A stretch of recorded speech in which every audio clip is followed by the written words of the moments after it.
Good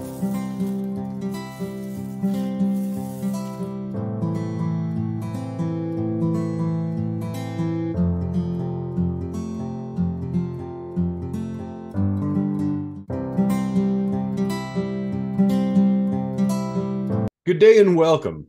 Our guest today was a first-team All-Pierce County League selection as a senior, an offensive tackle during prep career, voted team's top offensive lineman, playing alongside Corey Dillon. Brock Eward. He's a well-known actor, author, writer, and director, working in cinema, television, and theater, being praised for his performance as Solar Flare in Once Upon a Time, a Superhero. His work consists of Chasing the Past, Jim Wildlife, Killing Hasselhoff, Once Upon a Superhero, Hawaii Five-0, Windwalk, The First Mission, Auguria, and his last film, Bury the Bride, already being called a cult classic, and a personal favorite of mine, Tinder, the musical. I am pleased to welcome our guest, Adam Marcinowski. Adam, thank you so much for your time and joining us today. Well, thank you very much. Thank you for having me on the show. It's an absolute pleasure. I'd love to dive in this with you. Tinder the musical, man, it was absolutely hilarious. Walk me through, what was the drive behind Tinder the musical and creating this project? Well, I'll tell you the main drive behind that. Well, the main writer of the show, the main, I was one of like the creators and the writers of the show, but an actor by the name of John Fulton, very talented actor. You can probably look him up uh, sometime after this interview. But he's the one who came to me with the idea, and we created Tinder the musical. That's when the Tinder the dating app.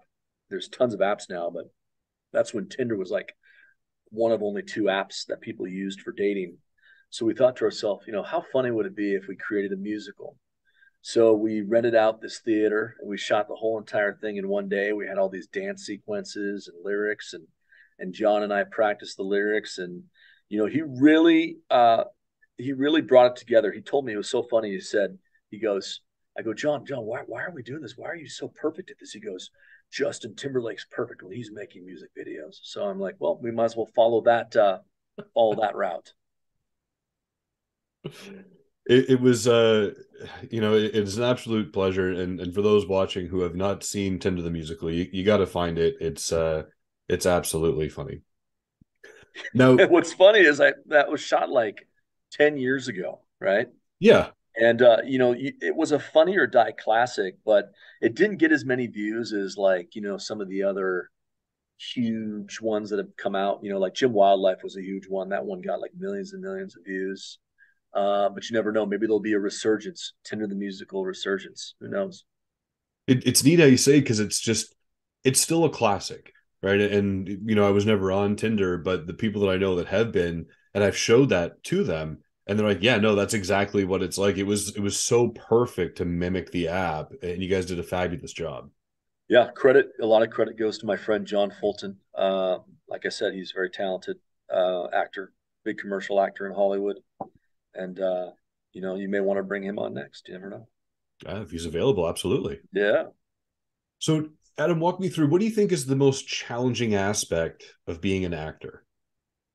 The most challenging aspect of being an actor, I think, is just knowing that you're enough.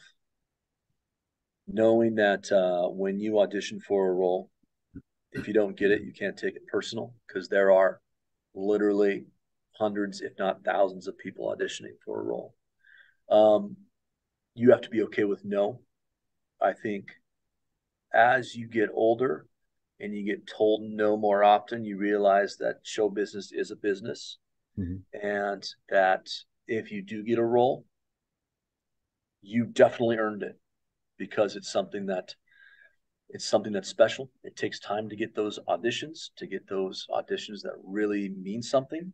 And when you get them, you may not always be great at them, but you always want to put forth your best effort into them. So when you talk about being enough and being okay with that, and then having these endless sea of rejections coming at you, no, and one of 100, one of 1,000, Yeah. what is something that you can do that says, that was the best that I did? It's really not it's how you feel. If you feel like you've put forth your best effort, It doesn't matter what anybody else thinks. You've released it out. You've released it to the universe. You've done your best work. As long as you have that feeling, I think you've succeeded. Hmm. That's the part that is the aspect and the understanding of the actor that they have to go through on their own personal journey to understand that. And that there, I think, lies the success. So when we look at developing characters and understanding ourselves as actors, what are some techniques that you can share with us that you've used in your career? Well, I think developing technique,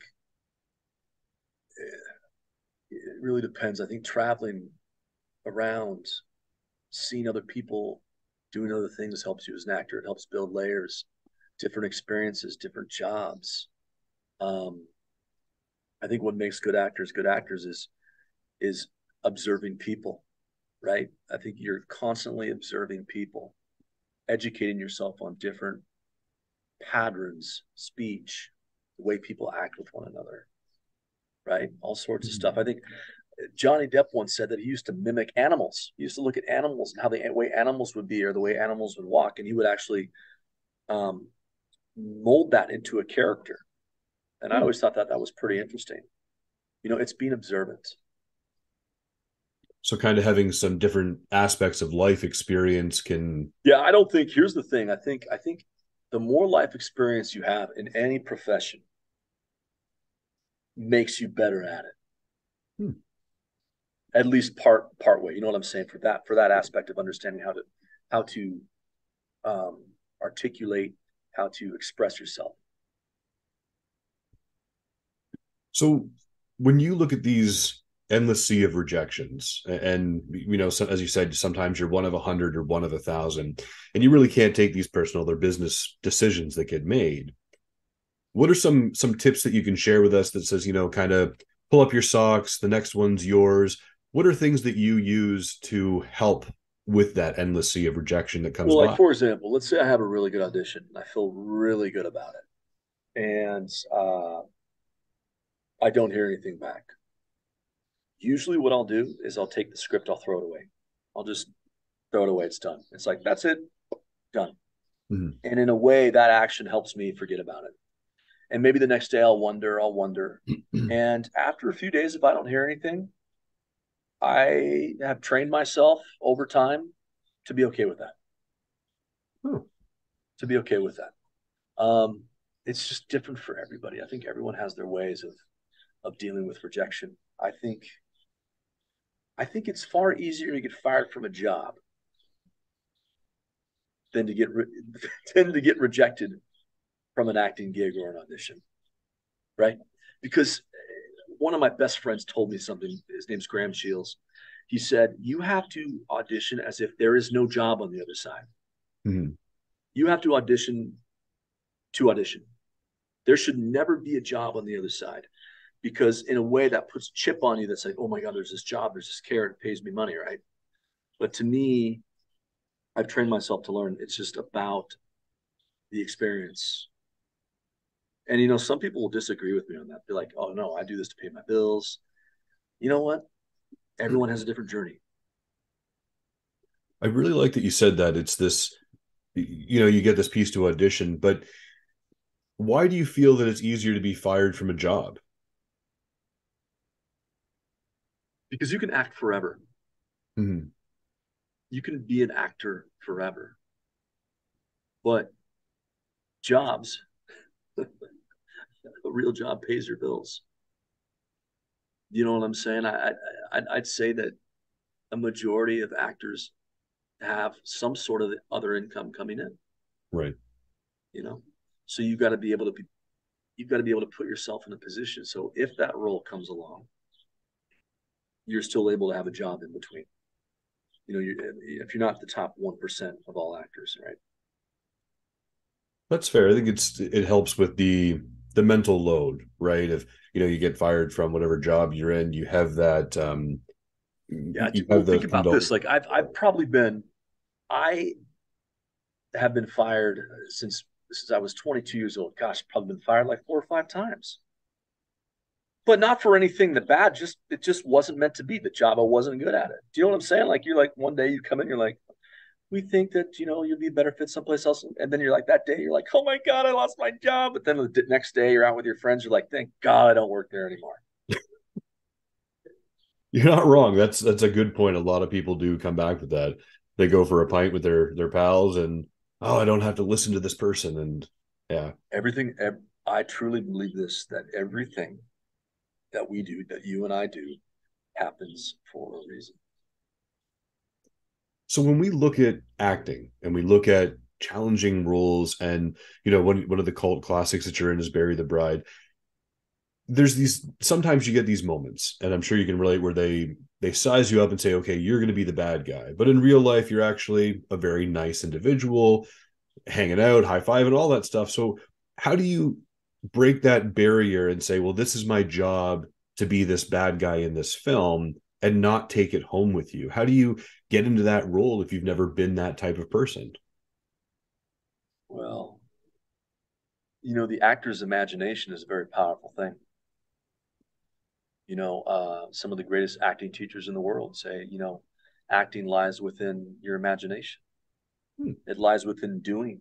Meisner said, or you have your Meisner, you have method acting. Meisner is not the method acting. I'm trying to figure out what's the other guy's name. Stella Adler was method. It's all about what you can create, what you can bring parts of you into, Mm-hmm. parts that are within you, to create as an actor, and to realize that this is for stage or film, and it's a job. um, I've really had no problem with leaving whatever I'm performing on the stage or on set. Like, for example, when I was doing Once Upon a Superhero, I spent time preparing for that role with the homeless in Los Angeles. I would walk up and down Hollywood Boulevard for hours, and a lot of people thought that I was actually homeless, that I had a mental illness, that I was like, they weren't sure if I was mentally ill or if I was just a superhero trying to get money. So I'd actually have this little cod piece that I'd wear, and I'd put money into it, and people would hand me money, and I would just put it into the cod piece, right? So after I would do that, I would just drive home, have dinner like a normal person, watch TV, right? Like I never brought that role into my normal existence, but when I did do it, it was so much fun. It was a lot of fun doing it. So that kind of leads me into a question for you. When we look at talent and training, and you mentioned some of the greats there, do you believe that actors need more training versus relying on their talent or luck, I guess? It's a tough question. Um, you know, Camera work, like the stage is different than film, right? Like if I'm sitting like this and someone's shooting me, Mm-hmm. if I have a thought and I deliver the line and I have a little bit of training, I can make that pretty realistic. Okay. I think it all depends upon the person. Okay. Um, I think you could train for years and be a great actor. You could train for a couple weeks and book a series regular. There's no formula to it. There's no formula to the. It's the one business that you can put all of your effort into and nothing may happen, or you may put all your effort into and something may happen 30 years down the road. That's It's like being an artist. It's no different than being a painter or a sculpturist. You never know when it's going to happen, You never or know. you never know when you're going How to get many, that like, lightning I in the always look bottom. like this. How many great bands have you seen that no one's ever heard of? Yeah, tons. Tons. Yeah. Hmm. Now, when you talk about the stage, and you're no stranger to it, do you prefer doing more stage work or film and television work? I wish I could do more stage work. Stage work takes time. I think as a family guy now, doing the stage would take a lot of time. I think TV is great because you can finish up your job in a day or two Mhm. weeks and be done. But with stage, you have to prepare. I would love to go back to stage. I think stage is wonderful. Is it why? What is it about the stage that seemingly when I talk to a lot of people, it's we love the stage, and they all have a similar answer of that it's this timing piece. What is it about the stage that is just so attractive? Well, I used to be an athlete when I was younger, and I think that you get the similar feeling before you go out in the field that you get before you go out on stage. Those little those uh just getting nervous. Yeah. You're about to walk out on stage and the adrenaline, and it's like you feel alive when you do live stage performances.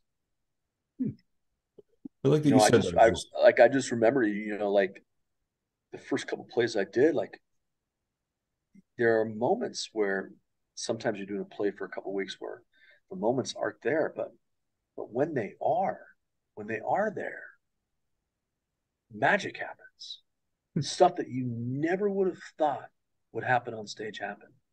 Remember, I did a play about, oh God, it was a long time ago when I was taking classes with I was taking Meisner classes with William Alderson Studios in Los Angeles, and we did a performance. It's been so long ago, I don't know the name of the play, but I just remember afterwards he was like, "You guys just exploded on stage," and what he meant is that he didn't know what was going to happen next. That is good acting when you have no idea what's going to happen next. So you're not actually thinking up here; you're thinking with right here. I love that you've said that. It's you're Yeah, thinking with your heart on stage and not your head, and it's this lightning in a bottle magic happening on yeah. stage that you don't necessarily always get with film and television. No, no.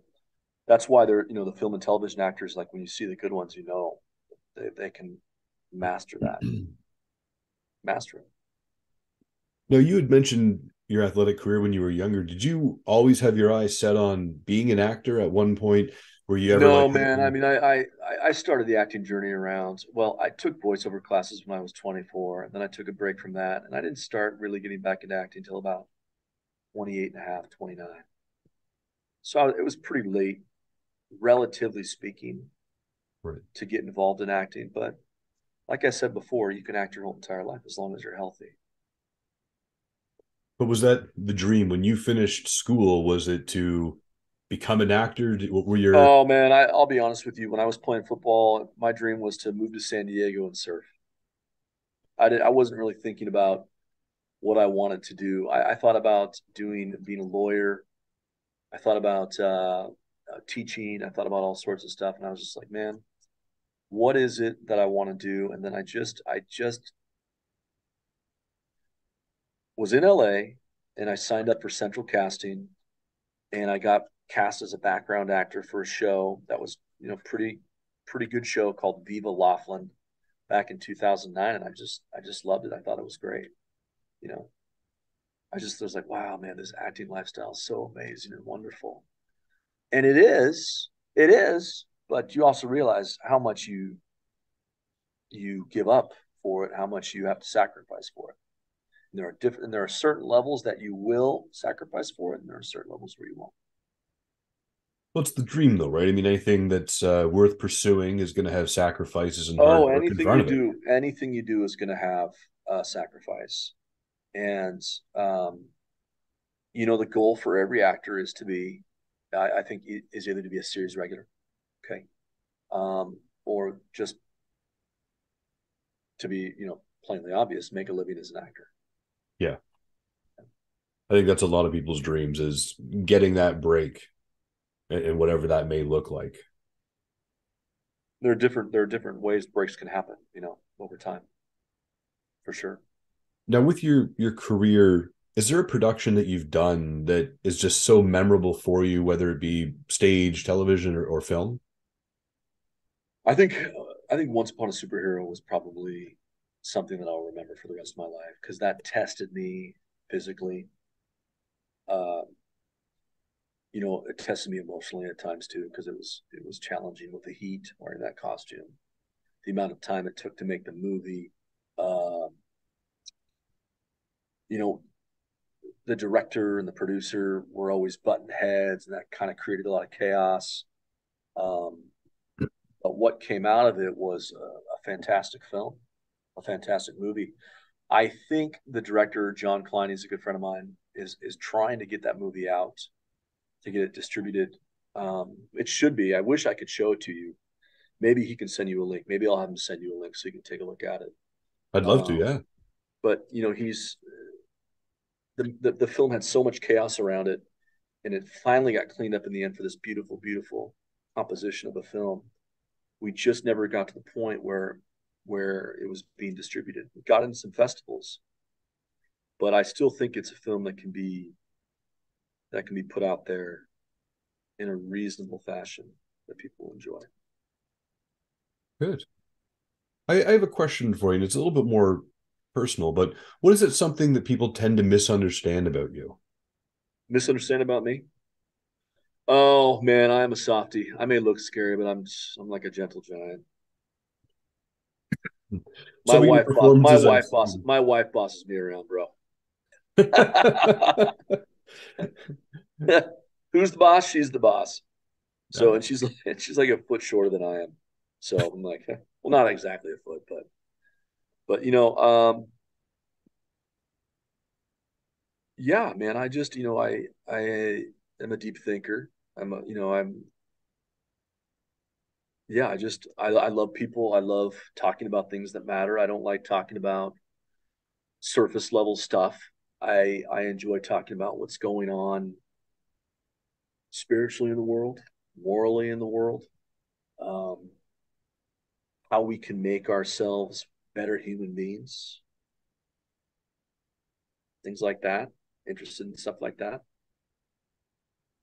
Well, it really leads me into my next question with you is that what is it that you believe as society we need to start doing or stop doing as of, tomorrow, if you could wake up and say, this is what we need to stop or start doing, what would that look like?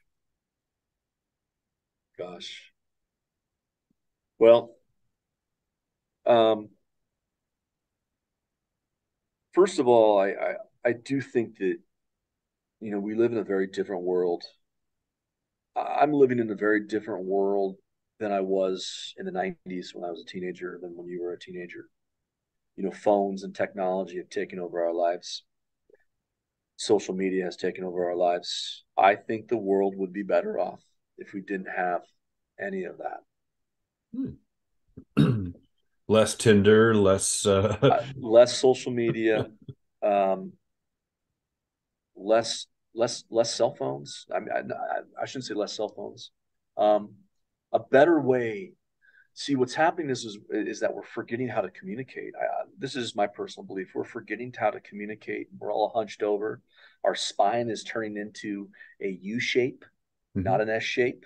The U shape is not it's not a spiritually kinetic shape that connects with our brains. So we're actually being dumbed down in a way, and um, that's why what's happening is happening. We're losing what it means to be human, and I personally believe that human beings have infinite potential. Human beings have infinite potential, and we're being geared to be somehow how do I put this hidden from it in a way. It's neat that you say that because it's not that I disagree with that sense. Is that we find ourselves with the term death scrolling on all the social media apps, looking for something to entertain us when we're with our friends or work or whatever the case may be. So it's really neat that you have that perspective. If we could get rid of some of these social media apps and just get back to connecting as people. Yeah, I think. Can you still hear me? Because we're frozen up a little bit connection. Yeah, I yeah. think that I think it would really make a difference, and maybe took our shoes off and put our feet in the grass or water in the or not our water, our feet in the water, we'd probably have a better existence. No, that's very well said. I have time for one last question for you today, Adam, and it's Mm-hmm. what makes Adam smile? Just like you, my kid makes me smile. You know, going home and seeing her every day makes me smile.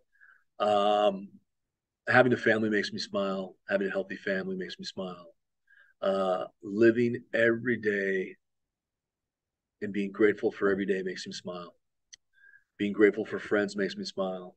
And being grateful to make a difference makes me smile. Uh, as an actor, the most important thing I think is that you want to make a difference.